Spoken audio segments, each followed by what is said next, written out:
Hali gani mwanafamilia wa channel tupendwa hii hapa ya Kileo Media.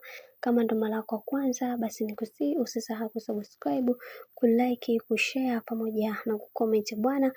Diamond Platnumz amvaa Zari na kumwambia kwamba Zari si mwanamke mzuri ambaye aliyemfanya aingie katika matatizo, na pia Diamond Platnumz ameweza kufunguka na kusema kwamba Zari ni mwanamke ambaye aliyeweza kumlazimisha waweze kupata mtoto, lakini yeye kwa upande wake hakuwa anataka hilo jambo.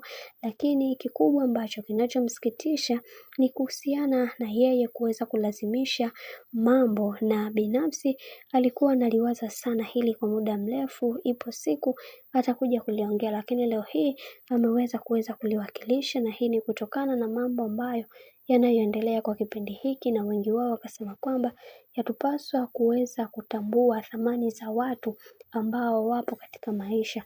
Tazama Zari kwa kipindi hiki amekuwa mtu ambaye haeleweki, hana mbele wala nyuma, kazi yake kuweza kuishi na vitoto vidogo ambao tayari wameshavuka na umri. Kiukweli hili jambo limewafanya watu wengi waweze kuumia sana na kusema kwamba kwa hiki ambacho kinachotokea ni uzalilishaji, kwa sababu bwana mkubwa Diamond Platnumz kitu ambacho anachokifanya ni kuweza kumzalilisha Zari kwa vile ambavyo anavyoongea. Cha kwanza, kipindi cha nyuma aliweza kufunguka na kusema kwamba anajuta kabisa kuweza kuzaa na bibi Zari, na kitu ambacho hatakuja kukisamehe katika maisha yake ni yeye kuweza kurudi katika maisha ya bibi Zari, kuweza kuzaa naye watoto wawili. Hicho kitu anakijutia sana, na anasema katika wanawake ambao nilioweza kuzaa nao katika maisha, kiukweli bibi Zari amekuwa moja kati ya mwanamke ambaye mwenye fujo na vurugu kubwa. Hili jambo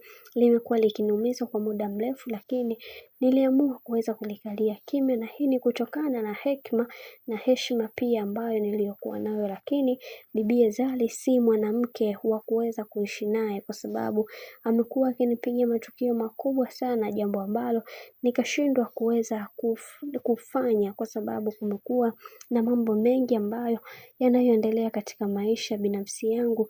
Nilishachoshwa na haya mambo, lakini sina namna. Na pia watu wengi waliweza kufunguka na kuniambia kwamba mimi ni moja kati ya mtu ambaye natakiwa kuweza kupewa nguvu katika upambanaji, kwa sababu watu wengi wanaamini katika maisha mimi ni moja kati ya mtu ambaye natakiwa kuweza kufanya vitu vikubwa zaidi. Bwana, mambo ndo kama hivyo ambavyo unavyozidi kuona kadri siku zinavyozidi kwenda ndivyo mambo ambavyo yanavyozidi kutaradadi. Mimi nikusihi kama ndo mara yako kwanza, usisahau kusubscribe, kulike, kushare pamoja na kucomment.